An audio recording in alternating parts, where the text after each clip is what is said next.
Coverings from the Pittsburgh Post-Gazette is the Wilbur winner in 2 categories for excellence in both the print and the online versions of their 6-part series on abuse.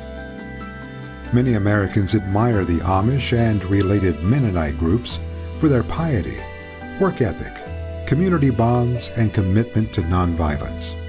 In a multi-state investigation, the Post-Gazette chronicled how a scandal of sexual abuse of children was slowly coming to light in these self-described plain people churches. Over 6 months on multiple reporting trips to Pennsylvania, Ohio, Kentucky, and Tennessee, the Post-Gazette team discovered dozens of cases of childhood sexual abuse and criminal cover-up in Amish and Mennonite communities.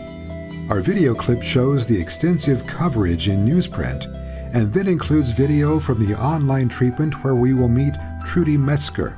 Metzger is an abuse survivor and former conservative Mennonite who has investigated and worked for reforms within the plain churches. I spent my teenage years wishing I had a daddy to protect me, not a man I had to protect myself from. Mennonite family vows to end generational cycle of sexual abuse. Deep down, I didn't trust him and was reluctant to have him watch the children for me, Kay wrote. Jeremy Buckholder, 6, takes the family pony into the barn. I just want to see every child in Pennsylvania being protected, says his mother, Diane. Joanna met with Kentucky State Police investigators to report the crimes that occurred in the years her family lived nearby. Teaching this sexual purity and this whole modesty thing, like how you dress, those are things that are really focused on, so that if we would say at this point, so we've taught this for how many generations, to say now we have all these adults in our world, let's say it's even 15% or 20%, let's say the numbers aren't as high. If we admit that we have 20% among us who are being molested, we have to also say our system isn't working. That's pretty scary for a culture. When that's so much a part of your identity. I mean, we made our own clothes. We were supposed to try to make them as modest as possible and not too fancy and all of these things. When you look at one of the core issues of what you're built on, and you have to question that, it really risks crumbling everything. And I think many are actually afraid of that because they don't want to lose their culture. And I understand that. There's many things in the Mennonite culture that they're incredible. If you take away the religious piece and make it just about faith in Christ, that's like faith in Christ that I've experienced anywhere else. It's really not that different. If you take away the clothing piece, like the very strict rules about the clothing piece, I mean, that's culture. But if you take that sense of community and you look at people who meet Sunday after Sunday, they're there for each other, they have dinner together, there's a strength in that many of us don't know. You're not lonely, you have people all the time, but there's an inner loneliness that is being missed because of all the abuse and the neglect that's happening emotionally.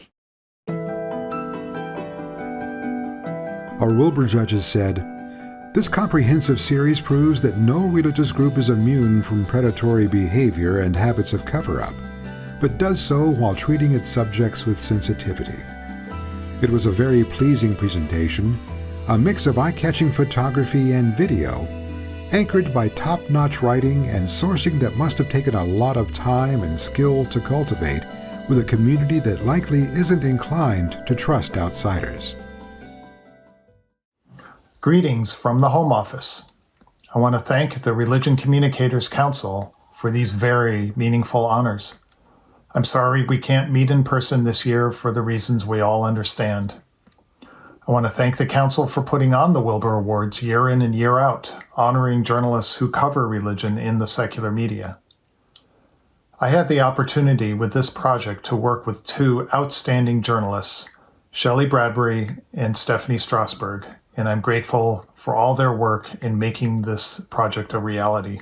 I'm also grateful to my editors who believed in this project from start to finish. Most of all, I want to thank those people, current and former Mennonites and Amish, who shared their stories with us, enabling us to tell their stories.